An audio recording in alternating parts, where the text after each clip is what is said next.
From the BBC World Service, in association with ABC and Akashvani, this is Stumped.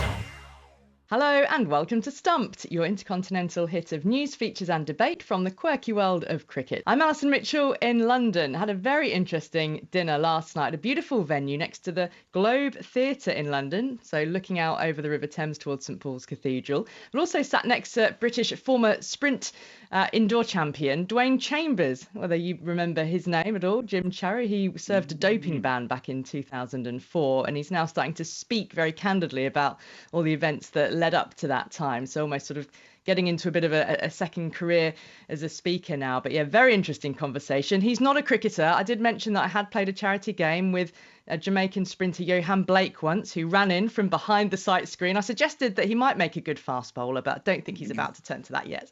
Jim Maxwell for the ABC in Sydney. Good to hear when it comes to fast bowlers that Jofra Archer is in the English team. What will he produce? Is he fit? All those questions. And fascinating to think about that as we mull the selection of the Australian team and know Steve Smith.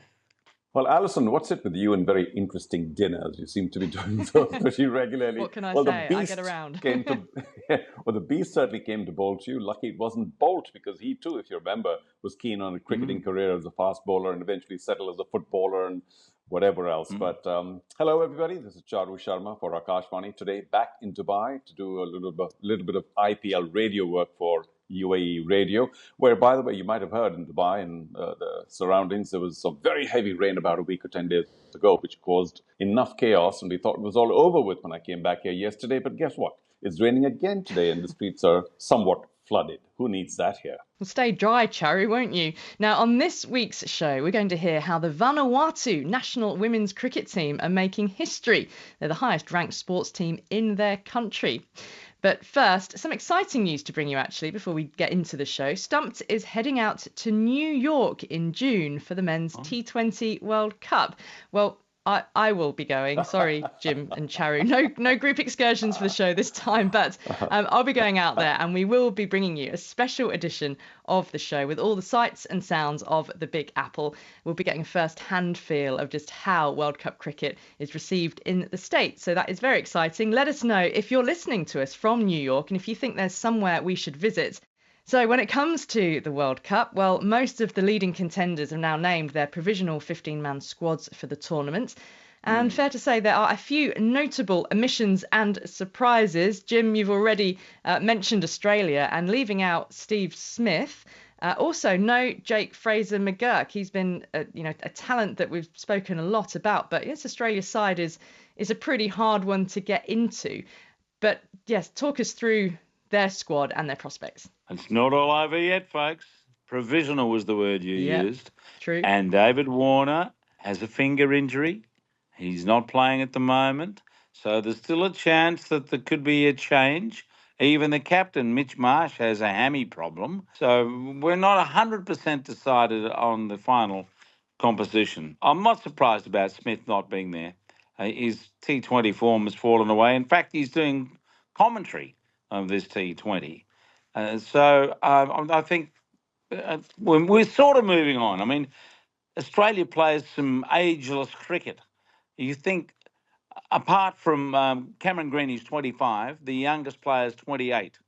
And that's a bit like the 50-over team that won the World Cup. They're experienced, but they weren't looking at too many youngsters.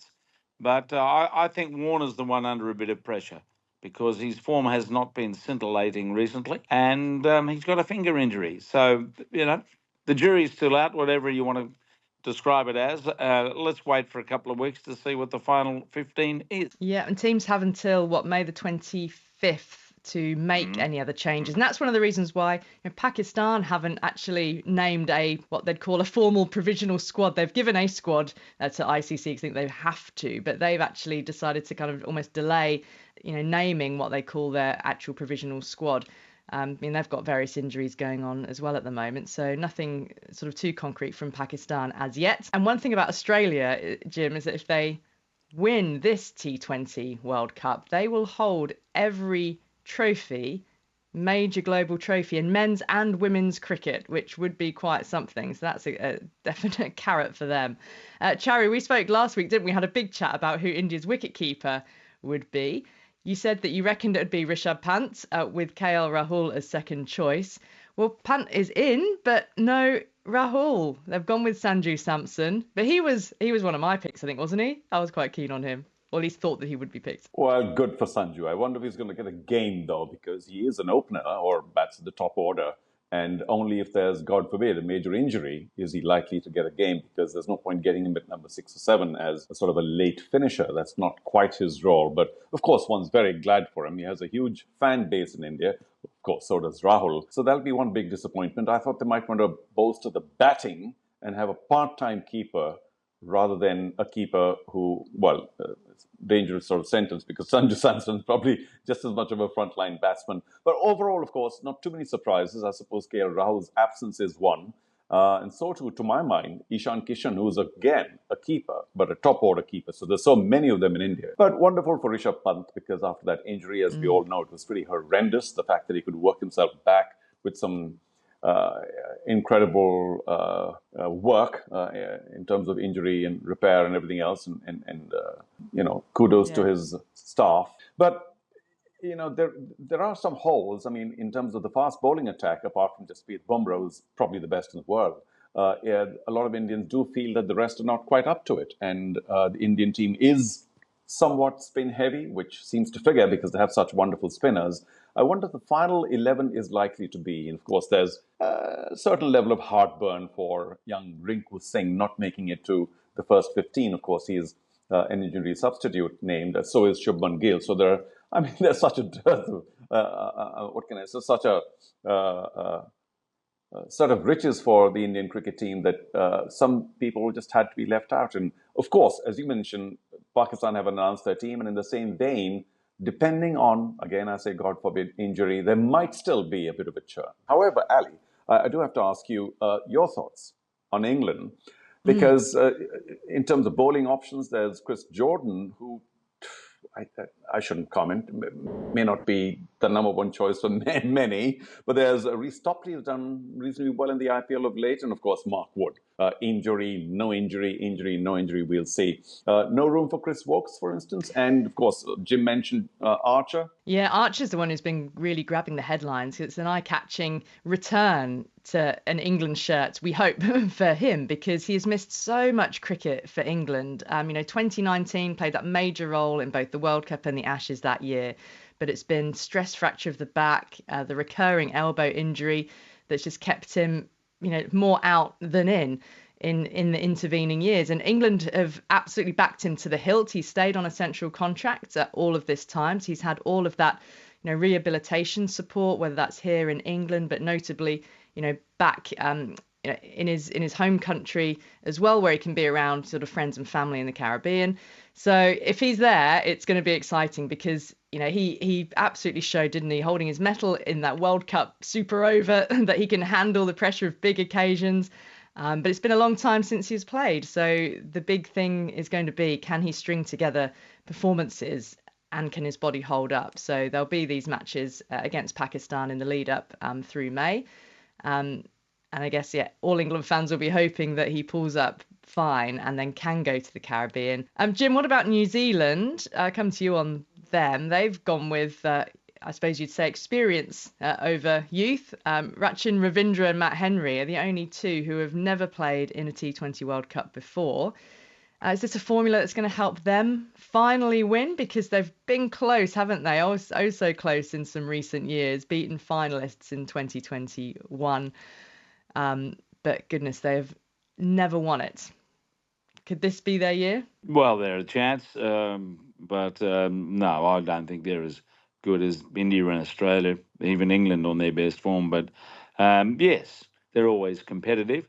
I haven't had a close look at their squad. New Zealand are very experienced, but I just wonder if they've lost the winning habit in recent times in games where they should have finished it off, but they didn't. So it would concern me, but particularly with someone like Southee still around, who's a bit past his best, and the pressure will be on their batting. But They're competitive. Yeah, let's see. Once you get to the final four, anything can happen. So if you're in the mix there, yeah, you're a chance. Next on Stumped, the tiny South Pacific island nation Vanuatu has been making a big splash with headlines in the cricket media around the world and on the back pages in their homeland.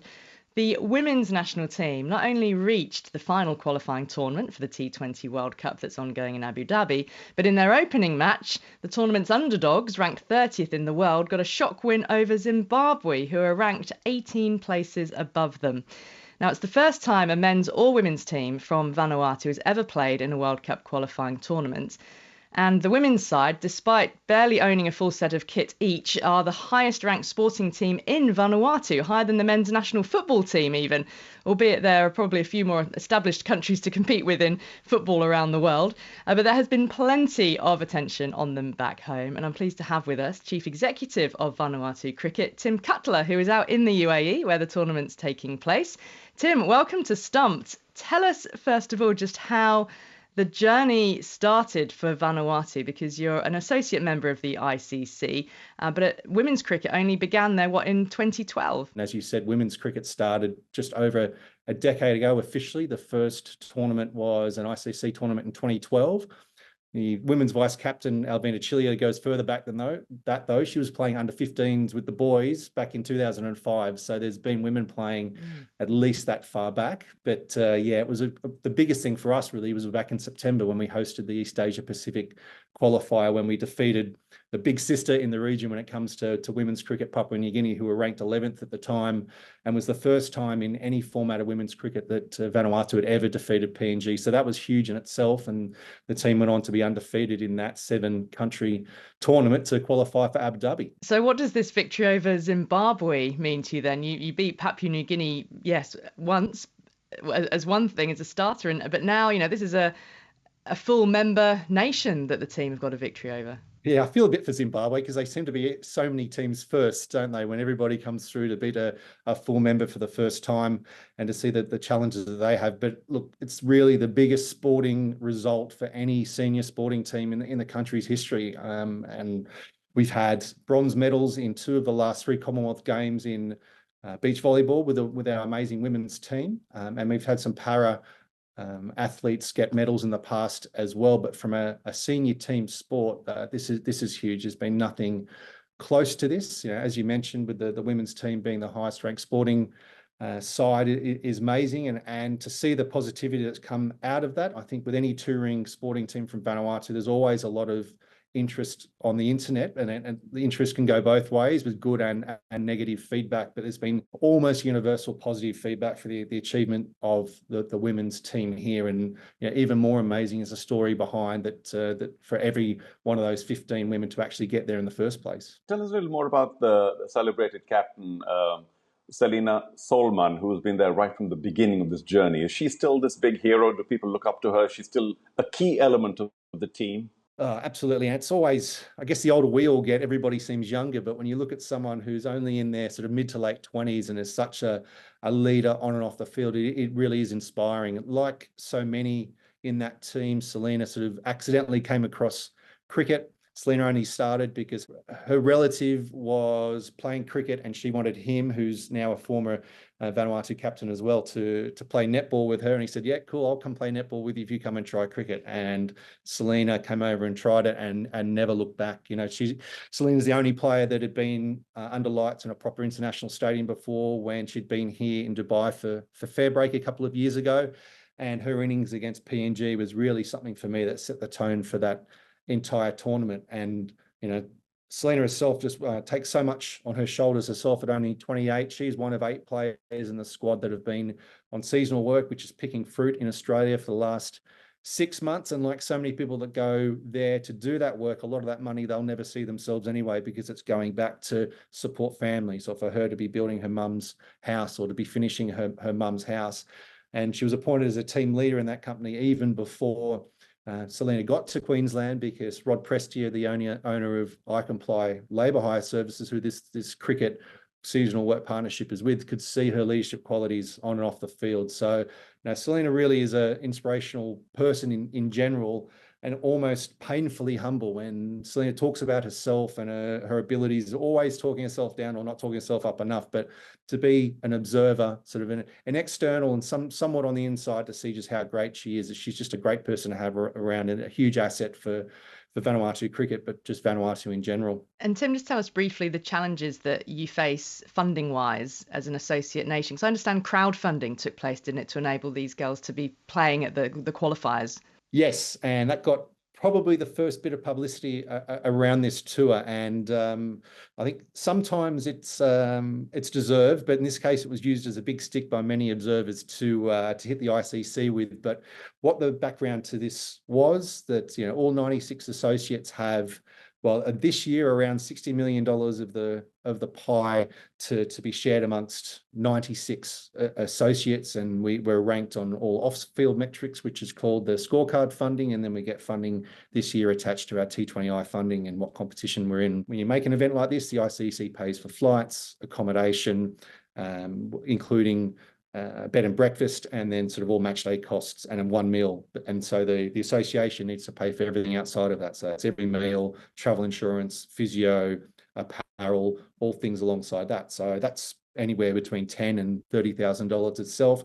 But in the past, in Vanuatu, as was mentioned before, all the gear that's there is either basically donated or has been bought by the VCA. We've got some amazing people that have donated gear over the years. Peter Duffy down in Melbourne is a bat repairer, and when people bring in a broken bat, he gives them the option: I can either fix this for you and charge it, or I can fix it and send it off to Vanuatu so they can use it. So he sends dozens of bats a year. We had the Australian national men's and women's Indigenous teams recently tour, and we had Hannah Darlington leave behind one of her bats, which is sort of part of the kit. But we're trying to sort of change the attitude there a little bit and bring a lot more ownership for the players and allow them to invest in themselves, and that includes fitness, nutrition, and equipment. So we've moved away from a central contract system because so many of the players are overseas.